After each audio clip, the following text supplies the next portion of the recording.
It's project day on Epiphany again, as usual. There's always something to do. This is something that's been on the list a long time. A couple of years, actually, ever since Lake Erie. It's not a critical project, but it's a convenience project, so we'll get her done, and it's related to the engine. The Westerbeek, or it's actually a universal diesel rebuilt by Westerbeek, like many cars, has an overflow tank for the coolant. And when my impeller went out on Lake Erie, it warmed up, overheated a bit, and the cap blew off. And like a 10 millimeter socket, it took us a year to find, and it was down below the engine there and had melted against an exhaust manifold. So I've been searching for years, not diligently, but searching to find a replacement cap, and I could not. So the internet saved me again.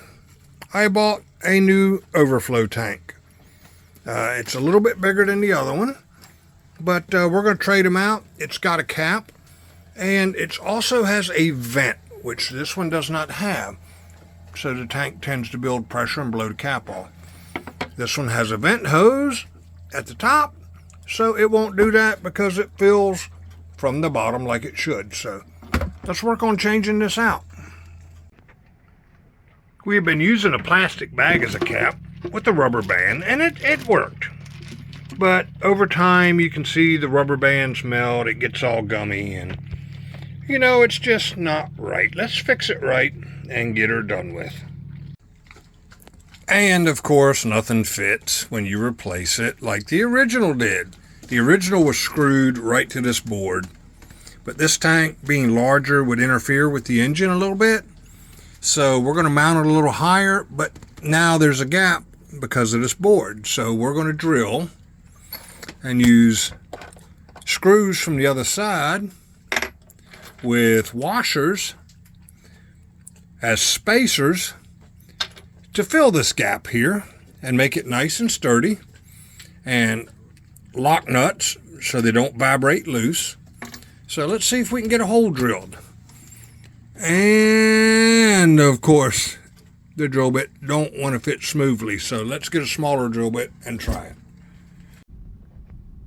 All right, take two. We got a drill bit that fits through there. We can always make the hole larger once we have the holes and we know the location of them. So hole number one done.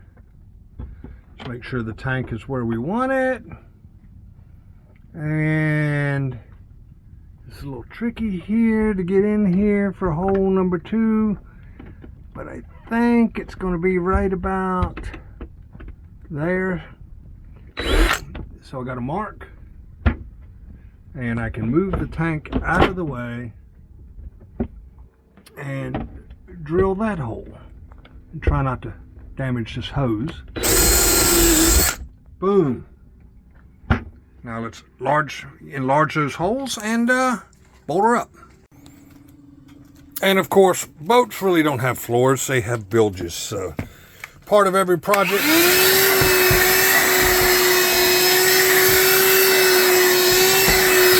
is cleaning up the mess. Because you're going to clean it up sooner or later, and you'd rather get it now than having to unplug a bilge pump. So just these projects are never one step simple. It's a multitude of things, and of course everything you need is buried. You got to dig it out. So what looks like drill two holes, put two screws in, connect the hose, would be a 5-minute job. This is an hour-and-a-half job. And success. The new overflow tank is filled. The plastic tubing is clear so you can see your water flow. It's got the overflow. The old one didn't, so the cap won't pop off. Easy to monitor when you do your daily engine checks. It's spaced out from the wall. Anti-vibration lock nuts, and the screws are countersunk so they don't snag anything in the bed. So overall, you know, it's an investment in time, pain in the butt, spend more time digging tools out than you do working, but it's done.